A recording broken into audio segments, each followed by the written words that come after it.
New Thinking Aloud is a non-profit endeavor. Your contributions to the New Thinking Aloud Foundation make a meaningful difference in our ability to produce new videos.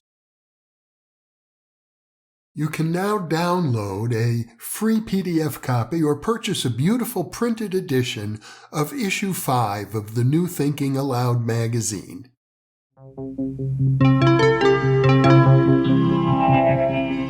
Thinking Aloud. Conversations on the leading edge of knowledge and discovery with psychologist Jeffrey Mishlove.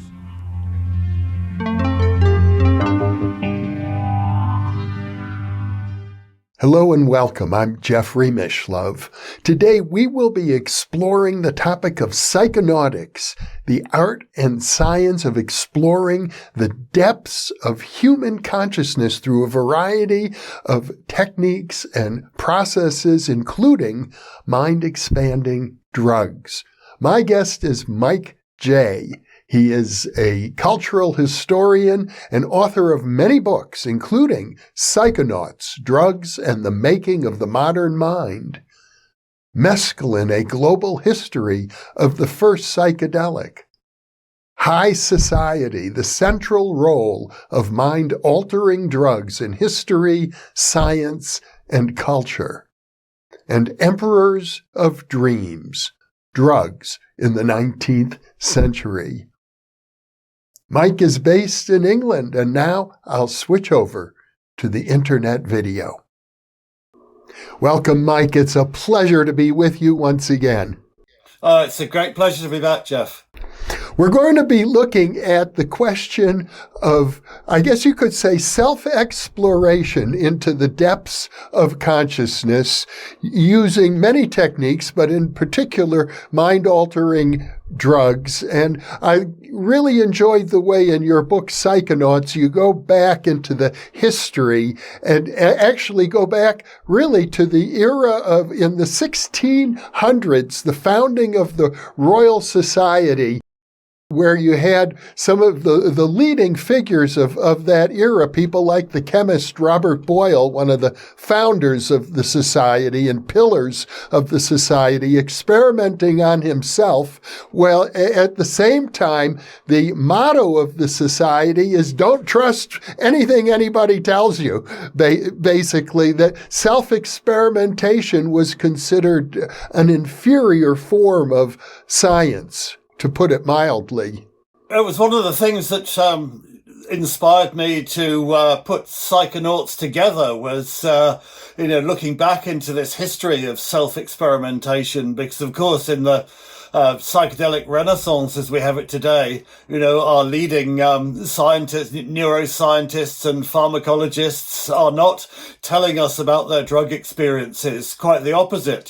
Science is now constituted very much around data and kind of brain imaging and objective facts rather than, the experience itself. So what's interesting when you go back into history is to see how central self-experiment was. And as you say, this goes right back to the very beginning of what we think of as modern science, the Royal Society in the 16th century. And as you say, how they distinguished themselves, what modern science was demonstrating everything by experiment, not taking anybody's word for it. No longer are we looking at these old classical tomes and saying, well, Galen said this. We're trying it to see what happens when we try it ourselves. And from the very beginning, this was mostly, as with Newton's experiments about prisms and light and rainbows, things that you could show to everybody. But from the very beginning, there were certain types of scientific data that only existed in the mind. And, people like Newton were interested in those as well. So when he was studying the eye and light and refraction, he got fascinated when he noticed that if he kind of poked and prodded at his eyeball, then he could get his finger behind it and he'd start to get these strange colours and distortions. Now, he couldn't demonstrate these to everybody in the, lecture room of the Royal Society because they only existed inside his head. But nevertheless, they were important things to record, and he wrote down and demonstrated and explained what he'd done, that he'd poked like a kind of knitting needle behind his eye, and this is what he'd seen, and it was, reflected, the curvature of the eyeball and so on. So from the very beginning of science, this idea that if you really want to know something, you should try it on yourself, that was established. And then when mind-altering drugs kind of emerged and became interests of, subjects of curiosity, it was, became pretty much standard practice. If you were interested in what this or that plant or drug did to the mind, and many people were for all kinds of reasons, then the first thing you would do would be to try it yourself and to describe the experience that you had. As I understand it from your book, it was considered not only the first thing you would do, but the ethically imperative thing to do before administering a drug on another person would be to make sure it was safe on yourself. Yes, that's right. Experiment was hard because it was considered unethical to experiment on patients. There was the Hippocratic Oath. If you had a sick patient, you'd try and cure them. You wouldn't just give them something out of your curiosity to see what it did. So if you were taking things out of curiosity, you'd be the first experimental subject. You would be your own guinea pig, as scientists said later. And this also became very important when you were trying to describe drugs like, I talk about the discovery of nitrous oxide, for example, that have a very, very powerful subjective experience that's very, very, notoriously hard to describe. So chemists experimenting with things like that, you could get a certain amount of the way by trying them on animals, or you could kind of measure your own blood, pulse or heartbeat. But if you were talking about what these drugs did, you really had to be doing that from first-person experience. Because the experience inside the mind, the first-person experience, philosophers refer to qualia, the color red, for example. The color blue is a quality we experience in the mind, but nowhere else. It can't be measured externally. I mean, we can measure wavelengths, but if you measure a particular wavelength, you don't know that the person next to you sees the same color that you see when you're looking at it. No, that's right. And the very best thing that you can do is to describe what you're experiencing, what you're seeing and what you're hearing and what you're feeling. And so quite quickly in science, a kind of protocol developed, one that we're still very familiar with, which is kind of, 10:30 p.m. took, 3 grains of this or 2 peyote heads or whatever, 10:25 started to feel these, that was about people self-experimenting and trying to to drill down and say, okay, what's different about my experience now from what it would be if I hadn't taken the drug? So you get that kind of level of sort of subjective description, first-person description, a level, of course, that we've lost from science. There is no first person in, contemporary clinical science and medical science. But the first person, still remains the only way to describe certain things. And I think it's important to mention that all of this is taking place in a cultural background of thousands of years of shamanism and thousands of years of mystical practices such as yoga and a variety of other meditative disciplines where first-person accounts was practically all they had to go on. Our technologies for extracting objective data have got so much better in the last couple of 100 years. We can now look at all these different types of brain scan, for example. But the first person experience is exactly what it's ever been. And it was, you get these descriptions going way back into classical times and but they're very, for the point of view of the sort of first generation of scientists, these were not really scientific data. They included all kinds of myths and legends and fantasies. So I think when Western science got going, self-experimentation took on a new, different dimension as a way of separating fact from fiction in those kind of traditional accounts. Well, when it comes to mind-altering drugs in particular, Timothy Leary, if I recall correctly, described LSD as the equivalent of a microscope, allowing you to look directly into the mind. The very word psychedelic means mind manifesting. The idea is that these drugs are ways to reveal the inner nature of the psyche, just like a telescope helps us to reveal the nature of the cosmos outside of us. That got particularly interesting in the 19th century when people started to realize that the mind was not just, before that you had this idea that the mind is just the organ of reason and that's what it does. And then there are the instincts and the passions which are part of the body.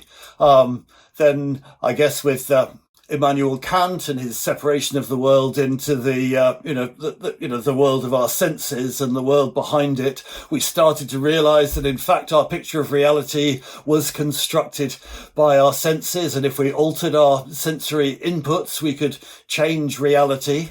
And then through the 19th century people became more and more interested in the fact that there must be much more going on in the mind that we think. It's not simply rational and logical. There are different strands of thought and different things bubbling up in there, and things that we're not aware of kind of pop out to the front of our minds. And how does this happen? How do sensations turn into perceptions, turn into ideas? And once you got interested in those processes, then mind-altering drugs became fascinating because you could watch this process in yourself and tinker with your own sensations and perceptions. I suppose it's fair to say that the earliest of the mind-altering drugs were the anesthetics that were used to stifle pain and eventually used in surgeries.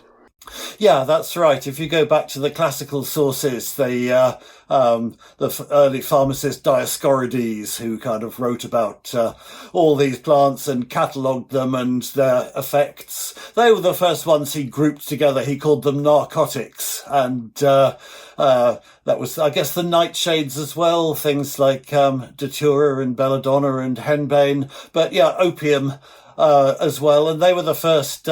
And so in his kind of language, these were what he called cold drugs. A warm drug was something that brought you kind of further into the world and intensified your sensations. A cold drug was something that took you out of the world, like these narcotics did. The more you took of it, the more you first of all became calm, and then you became sort of sleepy and maybe fell asleep, and then it was coma and death. So that was how those anesthetics were originally conceived.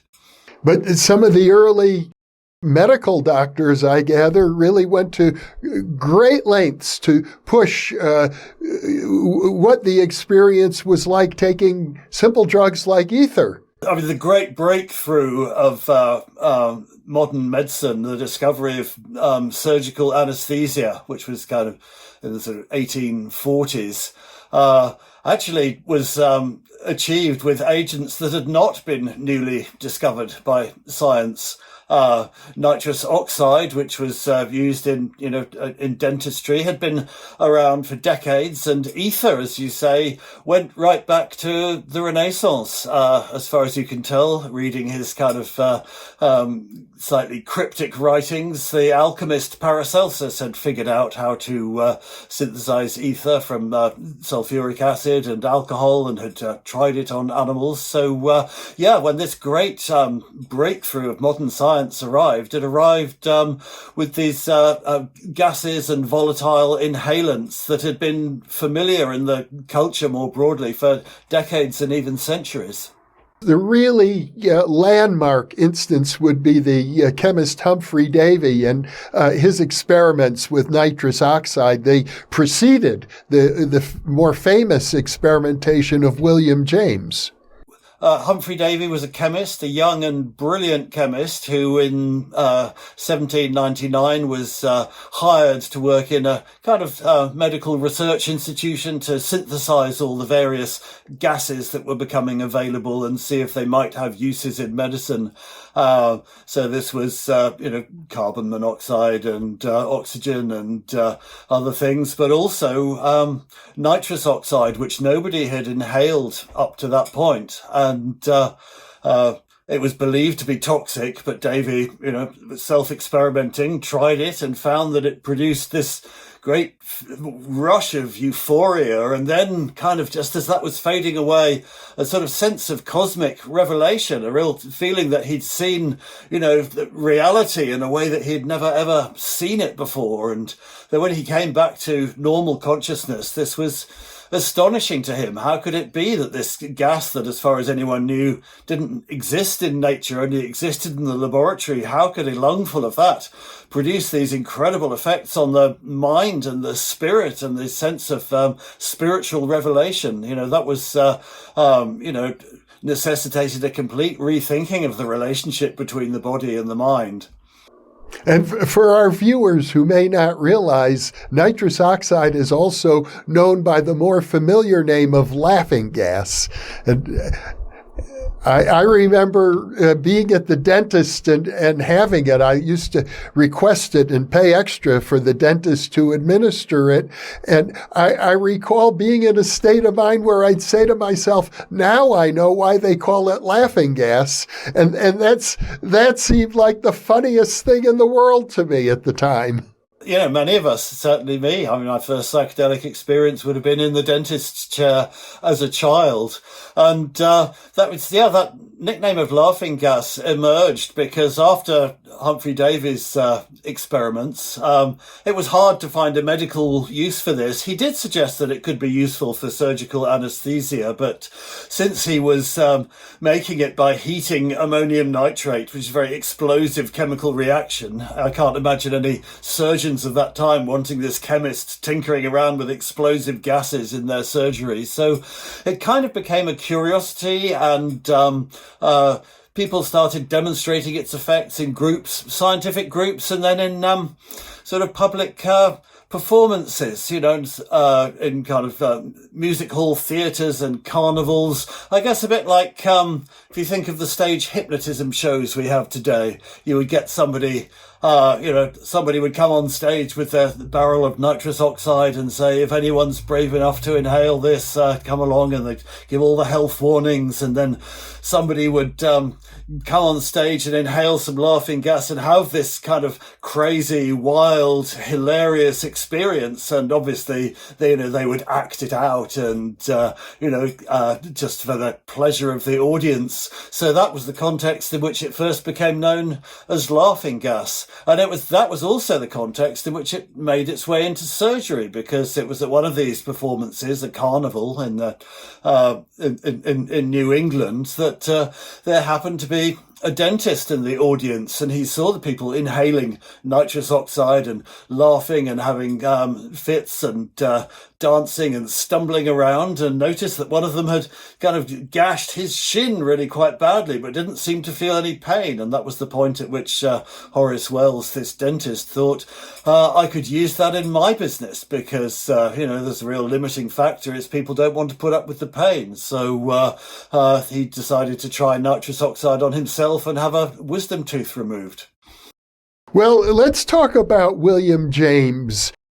He's really one of the great pioneers. He's considered, I think, the father of American psychology, a pioneer in the field of psychical research, the discipline that preceded my field of parapsychology, and also the founder of the academic study of religion.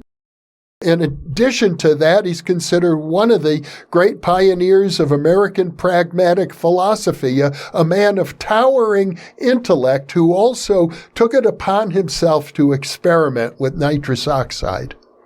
Yes, he did. And I think his nitrous oxide experiment was, very important for him. he came to it indirectly, via the dentist's chair. He received pamphlets that had been written by somebody about their anesthetic experiences, the anesthetic revelation, he called it, and said that this was a very powerful philosophical experience. And James was intrigued enough to try it himself in his laboratory at Harvard University, where he was at that time, and it was a transformational moment for him, I think, on many levels, because, as you say, he'd always been fascinated in mystical experience. His father was a Swedenborgian. He came from a mystical tradition, but he'd always been thought of himself as rather a kind of dry, rational mind. He'd kind of thought, well, I'm never going to have one of these mystical experiences. So it was wonderful for him when he actually did have one on nitrous oxide, and he wrote down all these kind of strange bits of gibberish during and after the experience and submitted them to philosophical journals. And it was something that stayed with him. I mean, he quoted it again in, as you say, the Varieties of Religious Experience, which 20 years later, the real capstone of his later career. And what he said about it there was that was the moment he realized that our normal waking form of consciousness is just one among many. There are many different forms of consciousness, and these are and very many different experiences that you can have on mind-altering drugs. And it seems kind of arbitrary to disqualify them just because you had to take a drug to get them. An experience is an experience, and he insisted that you couldn't really have a thorough understanding of psychology and how the mind worked unless it could encompass all these different types of experience. So it became central to the sort of pluralism that was at the idea of the stream of consciousness, that our mind is not just simply kind of one thought after another, like train carriages. There's all kinds of things going on all at once. Some may be very profound, some may be very trivial. Who knows quite where they come from? So that very expansive, generous Jamesian view of the mind, I think, his nitrous oxide experience was behind that for most of his career.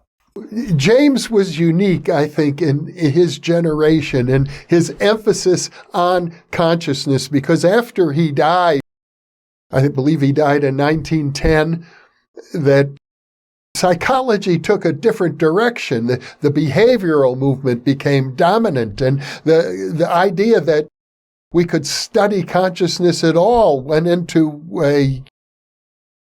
you could say it became occulted. It went into the shadows for half a century, really. But during James' lifetime, he was very active in the Society for Psychical Research. And this is an organization that was looking at questions like altered states of consciousness, life after death, mind-to-mind communication. And I know in our previous interview, we talked about the society a little bit, and there were also esoteric societies like the Order of the Golden Dawn in the same period, magical societies using ritual as a way of exploring altered states of consciousness. And while these organizations did not encourage the use of mind-altering drugs, on the side, it seems as if the members of these organizations were psychonauts themselves. They were experimenting. Yeah, it was obviously very interesting to them. I mean, I think James found a lot of common ground with the Society of Psychical Research, because he didn't really believe that science could explain these experiences. Certainly the infant science of psychology, which at that time was mostly based around, German researchers with brass instruments measuring attention and perception. It was, they weren't really, this kind of subjectivity was beyond their ken. So he felt, well, this isn't really, science isn't going to get me far, but also I don't really want to put this in a religious or theological frame. For me, it's not about, this was a genuine religious experience. I'm just interested in explaining it in ways that go beyond science and religion. And I think this was, very congenial attitude to the Society of Psychical Research, originally British, figures like Myers and Sidgwick, although William James went on to be the chairman of the American chapter. And they were dealing with, working a lot with seances and mediums and trying to capture these very odd events, things like out-of-body experiences or communications from sort of beyond the grave. So drugs were kind of appealing in the sense that you could actually stimulate these experiences in a laboratory with prescribed doses. This was a much more scientific way of going about things. Nevertheless, as you say, some of the members had qualms about recommending that people should take drugs because it, but the ones who did had a very, very interesting range of experiences. Figures who approached it very scientifically and said, well, this is an extraordinary experience that I can't explain, but maybe it's just something that's, it's just a glitch in my brain. It's something that happens when you inhale ether and sort of disconnect from the body.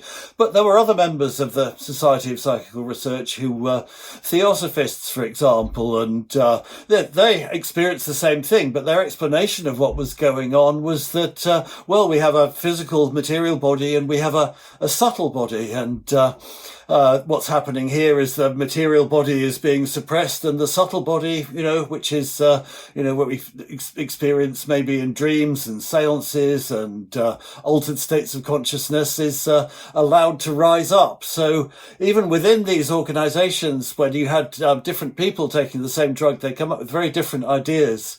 And I think in the end, William James differed from the founders on the ground that they were very focused on using these kind of anomalous experiences to prove the existence of other realms or that demonstrate life after death. And in the end, James decided he was interested in these experiences for their own sake. He wasn't interested in using them as ammunition to prove this theory or that theory. For him, they were real experiences. For him, they'd been very meaningful experiences and they changed his life. You couldn't say they weren't real, but they were just, for him, I think, part of a sort of natural phenomena of the world rather than, a proof of something supernatural.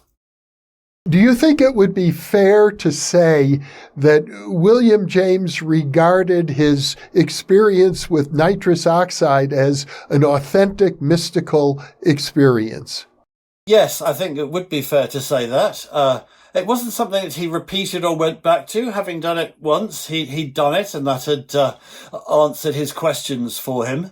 So he didn't chase the buzz, as we would say today, and try and have more and more mystical experiences with it. But I guess by the end of his life, he had decided, in his radical empiricism, as he called it, he decided that every experience was genuine. There was no such thing as an experience that wasn't genuine. They were all experiences, and the universe in its totality was the sum of all these experiences, and trying to say that some of them were authentic and others were inauthentic was a fool's errand.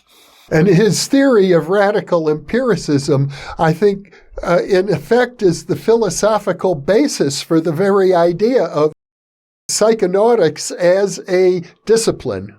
Yeah, I guess it was definitely took him in a direction towards what became philosophy and away from what, as you say, psychology was on the point of becoming.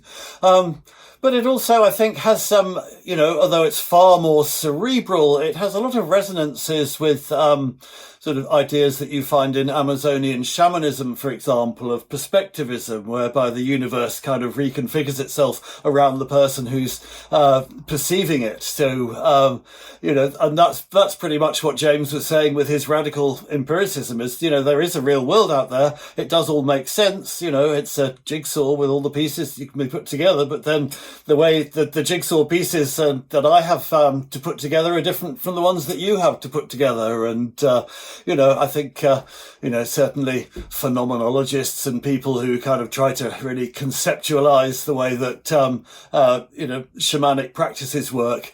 That's the kind of explanation that they come up with for how people see the world in such a way that they could be a human, but they could also, in some situations, be a jaguar, and that jaguar could also be a human person. I'm particularly fascinated by the example of the great poet William Butler Yeats and his lover or would-be lover, the woman he was infatuated with at the time, Maud Gonne. Both of these individuals became adepts in the Order of the Golden Dawn. They experimented with all types of magical rituals, and I gather they had some skill at out-of-body experiences and altered states of consciousness, and they used drugs, mind-altering drugs, methodically for these purposes. They had a range of practices, quite a lot of which they'd learnt at the Golden Dawn, where W.B. Yeats had been an adept. So they were familiar with spiritualism and the idea of theosophical thought forms, that there were abstract shapes and combinations of things that you could meditate on that would take you to the astral plane.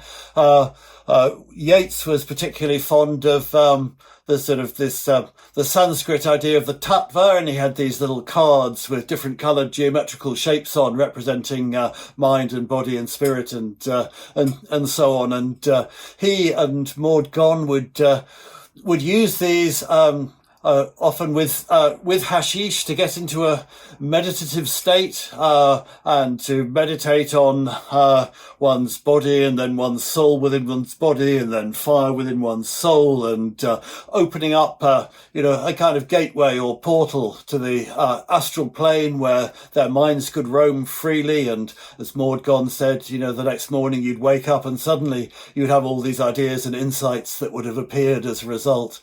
So it was a very kind of embodied spiritual practice, but it was also kind of, they had a psychological understanding of what was happening as well. And they were both quite unusual in their use of drugs. Maud Gonne, particularly, an extremely courageous woman who ended up going to prison many times for her dedication to the cause of Irish nationalism against British colonialism. And there are very few women at that time who would write about their drug experiences, but she describes all this in her memoirs, and you get a very good sense of how she is using these drugs to kind of expand the realm of subjectivity and enhance her immersion in this inner world. And another person in that era of 19th century romanticism would be Coleridge, the great scholar and poet. Coleridge, who wrote this wonderful poem, Xanadu, and Xanadu did Kubla Khan a stately pleasure-dome decree. But he was, as you report, in spite of his obvious brilliance in many disciplines, he became an opium addict. Think he did, and he something that he was very ashamed of. I think Kubla Khan and Xanadu, he wrote that early on in his career, and those just staggeringly beautiful, transporting early poems. So that was kind of really before the period when he started taking opium regularly, which he did, for a range of physical ailments, but also, as his friend said, because, he was something of a hypochondriac, and he found it very easy to convince himself that he needed more and more opium, and this was something that Coleridge kept from his friends as long as he could. And the more he took opium, the harder I think it became for him to write those kind of beautiful, sort of free-flowing lyrical early poems, and he suffered a lot of writer's block, and what he wrote tended to be more kind of prosaic and theological and philosophical.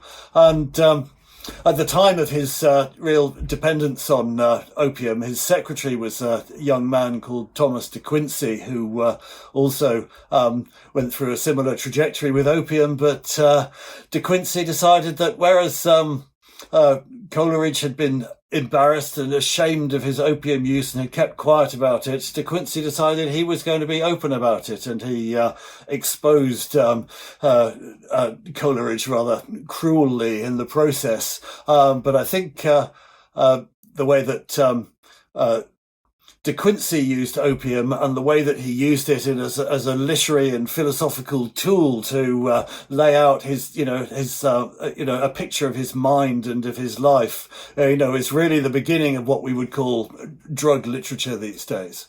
It also highlights the fact that these pioneers, individuals who are willing to experiment on themselves in this way, faced real risks. And certainly one of those risks was either addiction or drug dependency, or at least the risks of overdosing. I mean, as we mentioned in our last discussion, the word drugs, the way they're using it now, the way that we're using it now, was kind of a 20th century term, and drugs back in those days just meant anything you could buy in a pharmacy. But even back in those days, there was a little bit of stigma associated with intoxicants generally, and that was. It wasn't something that you kind of talked about in every kind of company, and they attracted a bad reputation for, people who took drugs continually became kind of quite dissolute, and it was seen as a moral failing. So all those things that shadow the idea of drugs today were there at the same time as well. This was very much focused on opium to begin with, which everybody knew was addictive and had done since classical times. But actually, until Thomas de Quincey pointed it out and explained how addiction worked, it wasn't something that had preoccupied doctors greatly, because it was cheap and, you could get it everywhere. It was just like having a medication that you have to take every day. Probably lots of us today are, have medications that we are forced to take every day. And for doctors, the much more serious problem with opium was overdose, So the idea of addiction and its kind of moral and creative dimensions only really emerged after De Quincey, when then it was joined by all kinds of other drugs like ether, for example, and chloroform, and then cocaine, to which it was also possible to become, to use regularly and to use too much and to become dependent. Well, speaking of cocaine, we certainly need to talk about Sigmund Freud. I have heard it said that Freud literally turned on a great portion of European intelligentsia to the use of cocaine. Would you say that's accurate? He was certainly instrumental in it. It would have happened without him, but in the early days of cocaine becoming a huge a pharmaceutical product in the 1880s, its real boom time.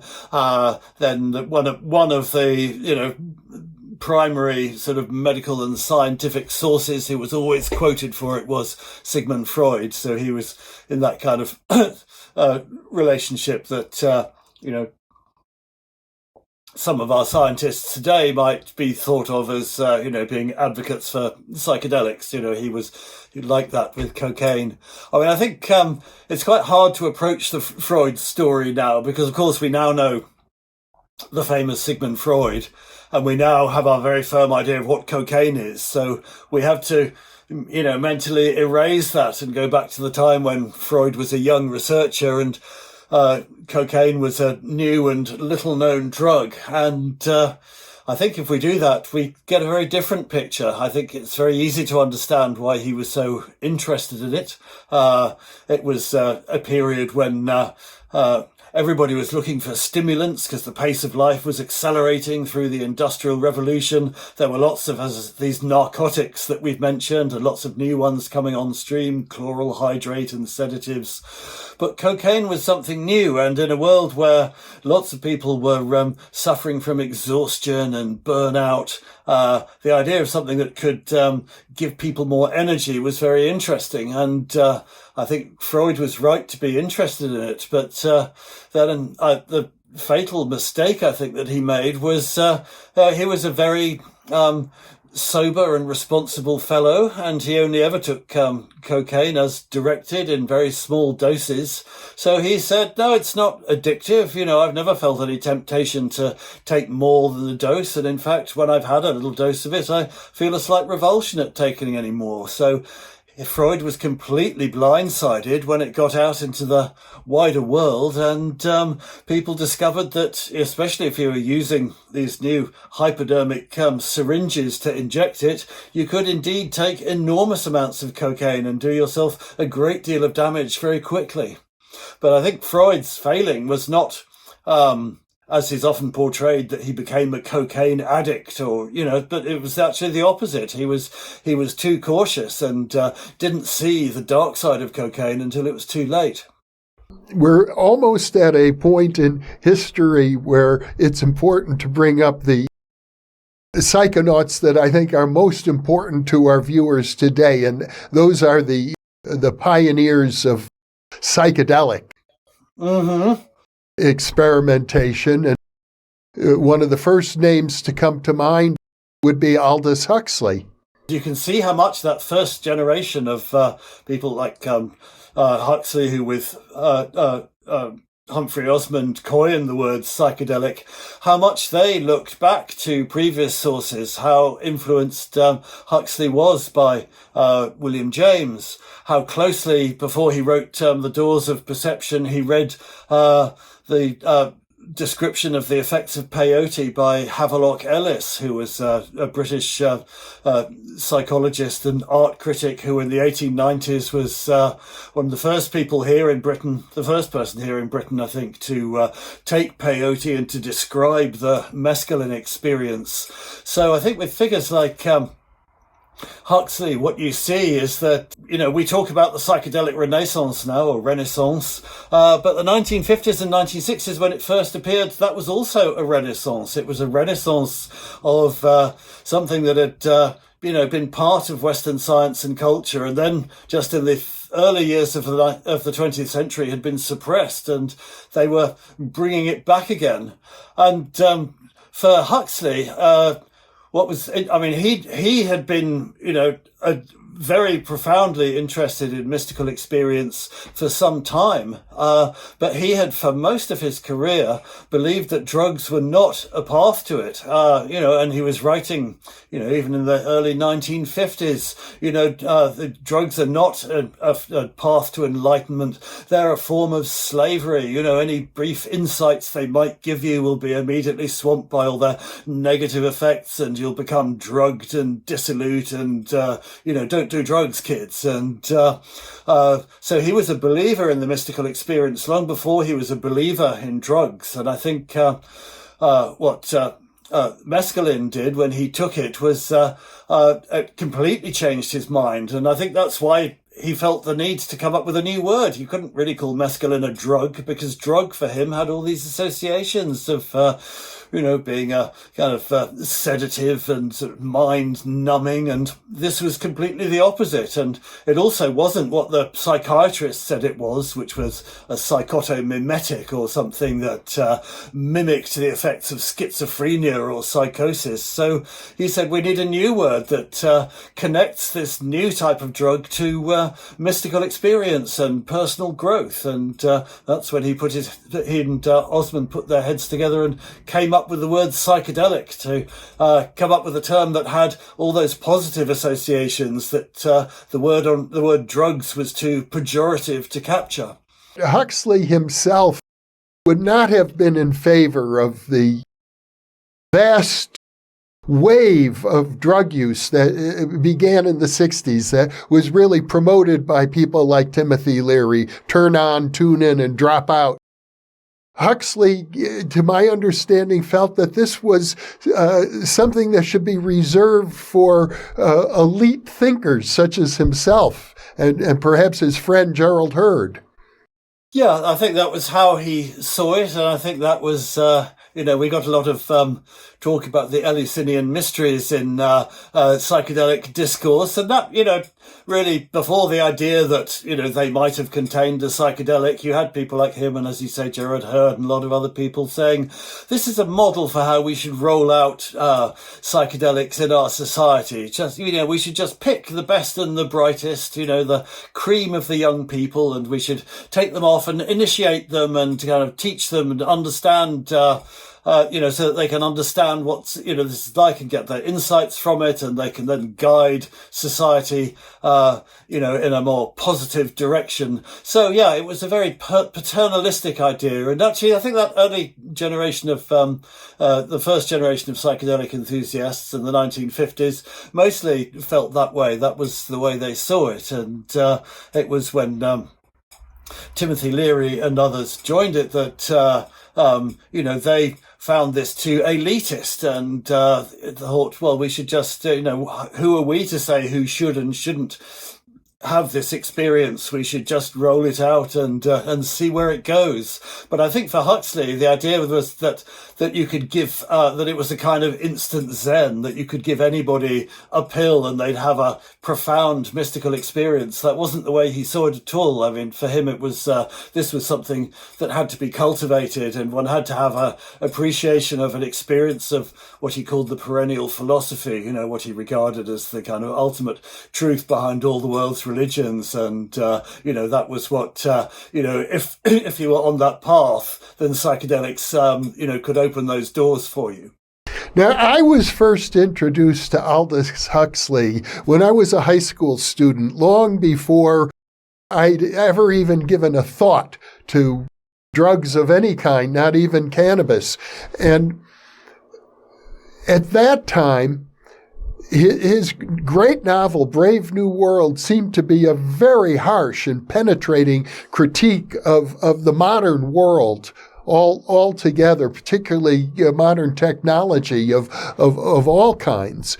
And earlier you mentioned how Freud's use of cocaine was in some way a reaction to the booming industrial age that was taking place at the end of the 19th century, that drugs were seen as sort of an antidote to the evils of society itself. That's true, but I think for Huxley's generation of progressives in the early 20th century, these were the people, as you said, growing up with behaviorism as their model of the mind.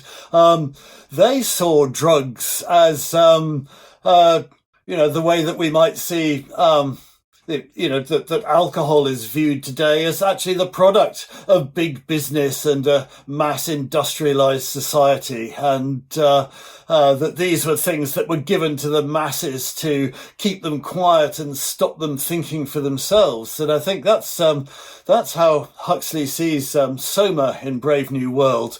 It's part of this culture of mass production, mass employment, mass entertainment, which he associates with people like Henry Ford. And how do you keep all the workers happy? Well, you just give them this dose of something that kind of makes them sort of happy in a very vacuous way, and it's just stimulates their pleasure centers without really having any spiritual content. And that was the way that a lot of progressive people saw drugs at that time, and that was the way that Huxley saw them for most of his life. So it's interesting in Brave New World, I found this as well when I went back to it, having read it much younger as you did, that he's really not very interested in what Soma does. He doesn't describe the effects. He just talks more about the rituals and how it's used in this repressive society, and then people go into their Soma haze and then they come out the other side. So, and that, we forget now, because of Huxley's become such a great sort of guru to the psychedelic era, we forget that for most of his life, that was his view of drugs. And it was only really in the last few years that he became the man we remember. I think we need to bring up, of course, Timothy Leary, Richard Alpert, and their younger colleague, Ralph Metzner, and their great book, The Psychedelic Experience. That seemed to me to be a milestone in what the idea of psychonautics could accomplish, the integration of the experience itself with the ancient Tibetan literature in the Book of the Dead. That was a kind of, I guess, the first serious attempt to instrumentalize psychedelics, to use them as a technology to reach a particular effect. So it's like, okay, if we do this is the guidebook or the handbook, as it were. But I think what I've tried to do in Psychonauts is to we have a, we talk about kind of the great men theory of history. That's kind of idea that history is all about Napoleon and Wellington and Churchill. And I think, psychedelic history is a little like that as well. And in the same way, we can look behind the great men and see how much had changed and what had to change in order for their experiences and for their teachings to be valuable. And I think, things changed enormously fast in the 1950s and 1960s. We moved away from this behaviorist view of the mind, that individual experience wasn't interesting. This is something we associate with psychologists like Abraham Maslow and the idea of the hierarchy of needs and peak experience. Of course, peak experience was the language that early psychedelic users sort of glommed onto very early on to describe what a psychedelic experience was. So I think behind the big figures is a much bigger kind of trend in society generally, as well as in psychology and the mind sciences, to see the human mind and inner experience as something important and worth cultivating. Figures like Jung and the idea of individuation, the idea that we need to somehow become who we are and have a set of experiences that bring us to the point where we are ourselves and uniquely ourselves, and that this is an important part of human satisfaction. So I think that was the wave that these early figures like Leary and Alpert crested, and showed people how you could use psychedelic drugs to do that. Well, you've brought up Carl Jung, and these days people are familiar with his Red Book. It was kept secret for decades by his family, but it reveals his own, and I'd have to call it a psychonautic exercise, although I don't believe we have any evidence that Jung used psychoactive medicines of any sort. He used a process he called active imagination to enter into a dreamlike state, very, very similar to the accounts of people using drugs. We were talking about W.B. Yeats and Maud Gonne and their practices. I think that's actually the milieu in a way that Jung came out of, because his family were kind of Christian theosophists and mystic, and he brought a lot of that with him before he even entered psychology and psychoanalysis. He was very cautious about psychedelics. He was particularly cautious about them once psychiatrists started getting hold of them and giving them to patients. He saw them as this sort of, rather dangerous new toy that the psychiatrists had now got hold of. And he was concerned about their dangers, and also, believed that, there was no instant Sartori there to be had. This is, they weren't really shortcuts to anything. So I don't think because of his orientation, where he came from, I don't think they appealed to him particularly. But the kind of practice that he went through is the kind of practice that a lot of people around the world today follow, with or without the use of psychedelics, I guess. We're entering into an era today where these drugs are being decriminalized, psychedelics in particular, certainly cannabis, and there's a situation in which psychonauts, people who want to experience this window into the realms of human consciousness can do so, and do it in a team with experimental researchers. You have people now taking psilocybin in the laboratory at Johns Hopkins University and the University of London and elsewhere. People are working together with scientists so that they can engage in objective measurements and subjective reports simultaneously. Here in New Mexico, where I live, some of the earliest research on DMT was done at the University of New Mexico here in Albuquerque. That's right, by Rick Strassman, who was a real pioneer in this psychedelic renaissance that we're now in the middle of. This was what kind of prompted me to look back at the idea of self-experimentation, because it's still the case that when people write scientific papers, they don't write them in the first person and say, I took this drug and I had this experience. For a long time, it was about subjects in laboratories on psychedelics being wired up to monitors and brain imaging machines and so on.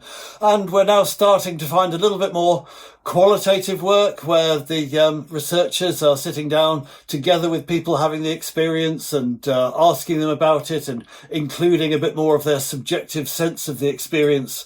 But it's very much something that, where the real clinical work happens at arm's length. And I was interested in how different that is as a science and as a scientific approach. And also the strange paradoxes that what we're interested in is subjectivity and the subjective experience. But we're kind of trying to get to that, by proxy, by all these proxy measurements of the objective data that we can extract. So I don't advocate that every researcher doing psychedelic science should be taking psychedelics themselves. I think it's up to them, and I think it's a difficult balance. In fact, there have been studies that show that if people knew that the researchers had been taking psychedelics themselves, they would trust the results less. So I think there are good arguments for psychedelics, as we know, make people very suggestible. And I think this is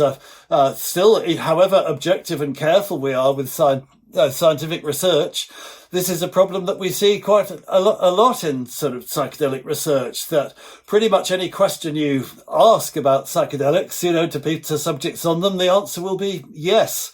I think I remember speaking to Charles Tart back in the day. He did this in the 1960s. He did a set of experiments with cards where he would ask questions of people on LSD, and he's like, or he'd put statements like, the top of my head feels hot, and everyone would go, yes, and at the end of the experiment you'd have a huge pile of yeses. So I think even if we kind of exclude subjectivity, we still have a subjective bias in the psychedelic research, which is combined with the financial incentives and who's funding the research. I mean, how is it that in the 1990s, all the scientific research about MDMA said that, it kind of destroyed your dopaminergic neurons and put Swiss cheese holes in your brain. And now all the research on MDMA is incredibly positive about, its sort of beneficial social and therapeutic qualities, So I think we're still... I think we, in a way, what we've got to is a situation where people are hungry for the subjective experience in ways that don't emerge directly from the science. And I may have sort of said this last time. I think that's, if you look at the work of someone like Michael Pollan, I think that's really why that's so valuable, why he's so enormously popular, is that people are fascinated to read about, how this or that drug might affect this or that neurotransmitter in the brain. But what people really want to know is, what's it like, and so you get people like Michael who are not strictly scientists, but kind of outriders of the science, providing, these subjective experiences that contextualize it and color it and bring it to life. You also wrote about Alexander Shulgin, who has written 2 monumental thick books about his experimentation with his wife of a large variety of variations on different psychedelic compounds.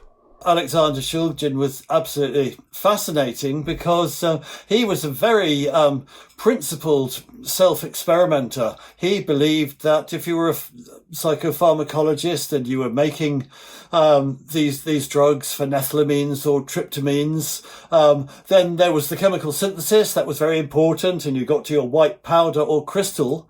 But then the self-experiment was an essential part of this. It was an equal part, because there's no way you can tell by looking at a white powder or even by looking at its molecular structure what effect it's going to have on the brain.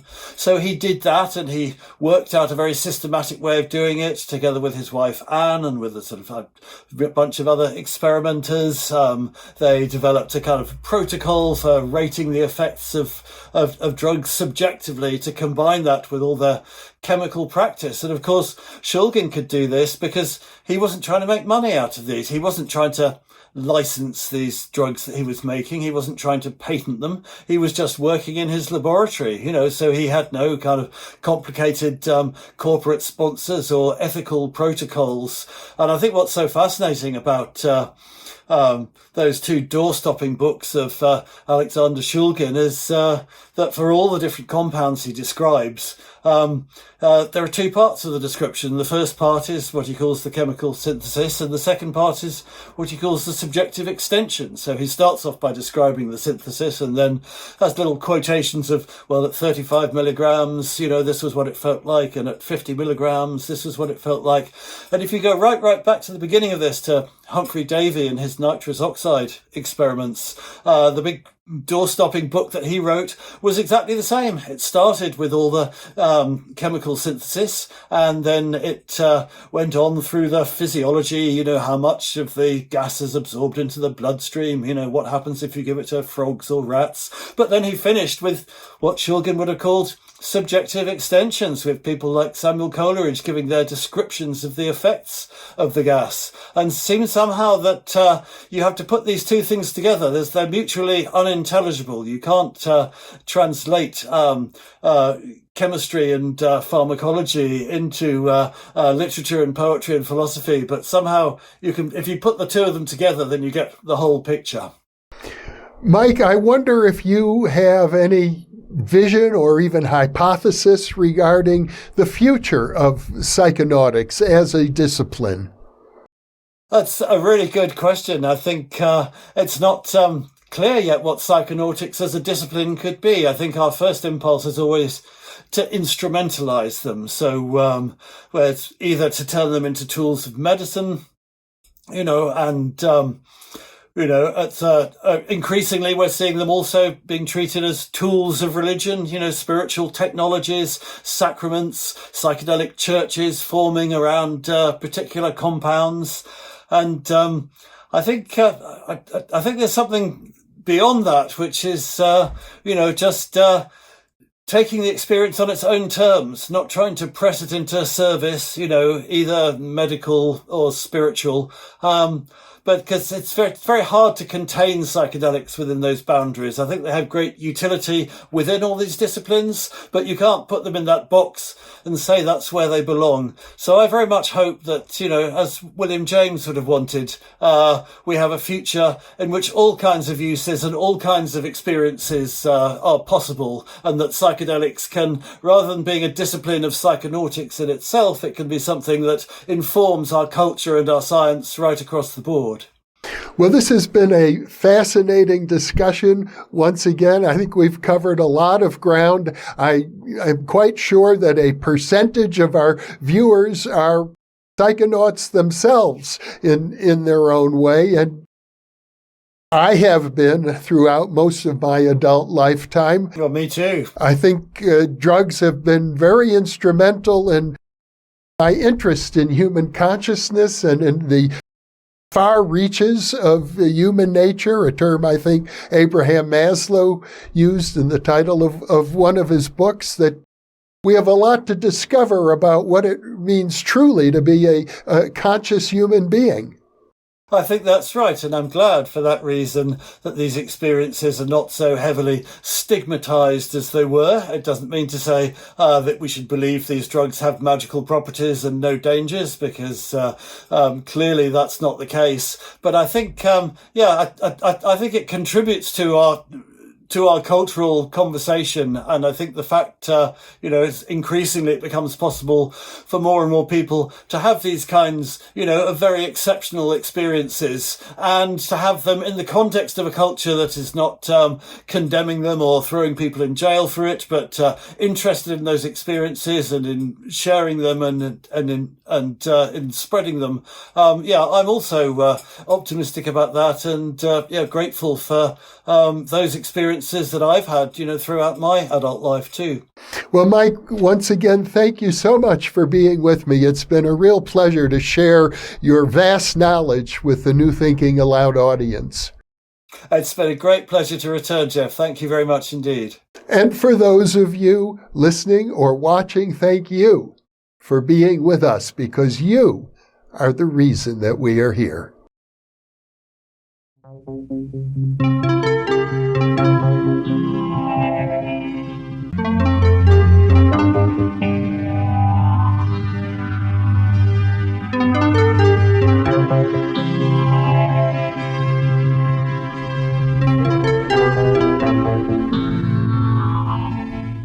Book 2 in the New Thinking Aloud Dialogues book series is a tribute to parapsychologist Russell Targ, celebrating his 90th birthday. New Thinking Aloud is a non-profit endeavor. Your contributions to the New Thinking Aloud Foundation make a meaningful difference in our ability to produce new videos.